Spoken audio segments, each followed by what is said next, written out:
আসসালামু আলাইকুম সুপ্রিয় শ্রোতা মণ্ডলী, আজকে আমরা যাচ্ছি এমন একটি সুন্দর অপরূপ দৃশ্য দেখার জন্য যে জায়গাটি গ্রামের ভিতর দিয়ে বয়ে চলেছে। একটি সুন্দর মাঠ এবং একটি সুন্দর বটগাছ আমরা লক্ষ্য করব। তো আমরা গ্রামের পথগুলো একে বেঁকে এলোমেলোভাবে এগিয়ে যাচ্ছিলাম। যেতে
তো আমাকে দেখালাম আমি বাইক ড্রাইভ করতেছি এবং ভিডিও শ্যুট করতেছি।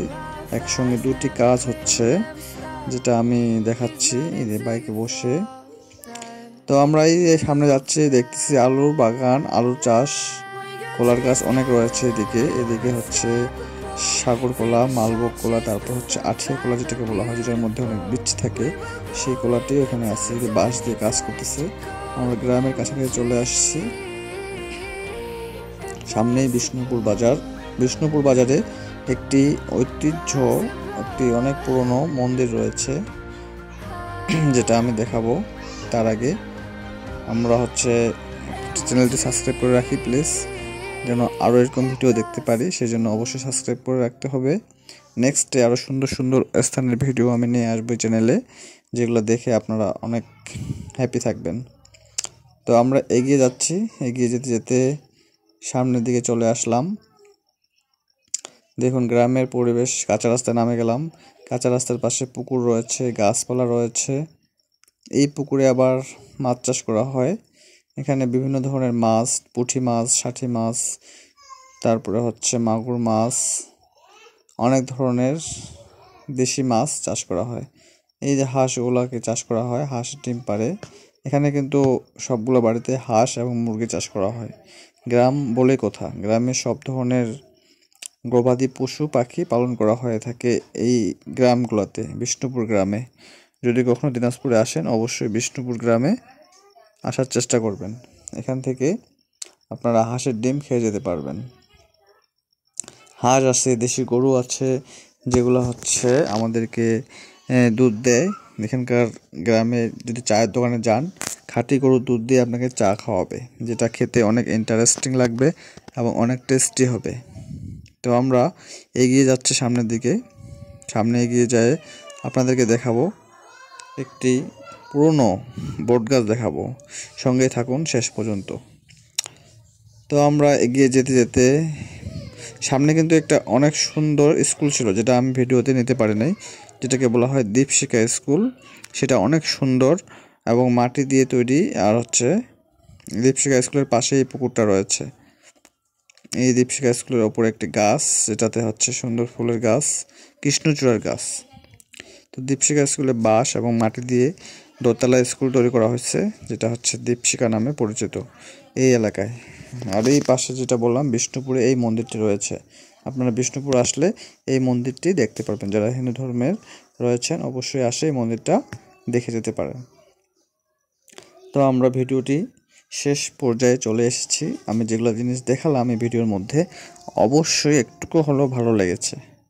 দেখুন কি সুন্দর করে নকশা তৈরি করা, সুন্দর ডিজাইন করছে। ভারতের যেগুলা কর্মচারী এসে এগুলোকে তৈরি করছে, এই ডিজাইন করছে। মূর্তি আর্ট করছে অনেক ধরনের, রাজা রানী বাদশার ছবি আর্ট করছে। আসলে হিন্দু ধর্মের যেগুলা মন্দির রয়েছে বিশেষ করে এগুলা মূর্তি সুন্দর করে আর্টিস্ট করা থাকে। সেটা দেখার চেষ্টা করলাম। গ্রামের মধ্যে এই মন্দিরটা রয়েছে। তো আপনারা যদি আসেন এই এলাকাগুলোতে অবশ্যই মন্দিরটা ভিজিট করবেন। এবং একটি গাছ দেখাবো, যে গাছটি অনেক পুরনো। এই দেশে এই গাছটি অনেক শাখা পোশাখা, অনেক ডালপালা, অনেক শিখর রয়েছে। এই বট গাছটি অনেক পুরনো, অনেক লম্বা, যেটা মোবাইলের মধ্যে অনেক ছোট লাগতেছে। সামনাসামনি আসলে প্র্যাকটিক্যাল দেখলে অনেক বড় মনে হবে। তো সেটা দেখার আমন্ত্রণ জানাচ্ছি। জানিয়ে আজকের মতো আমি ফজলে রাব্বি অফিসিয়াল চ্যানেলের পক্ষ থেকে আমি ফজলে রাব্বি আপনাদেরকে জানাই অনেক অনেক শুভেচ্ছা ও ভালোবাসা। নেক্সট ভিডিওতে আবার দেখা হবে। সেই পর্যন্ত সবাই সুস্থ থাকবেন, ভালো থাকবেন এবং চ্যানেলটিতে যারা এখনও সাবস্ক্রাইব করেননি করে রাখবেন। আর যারা করেছেন তারা ভিডিওটি শেয়ার করে দেবেন। তো সবাইকে শুভেচ্ছা জানিয়ে শেষ করলাম। আল্লাহ হাফেজ, আসসালামু আলাইকুম।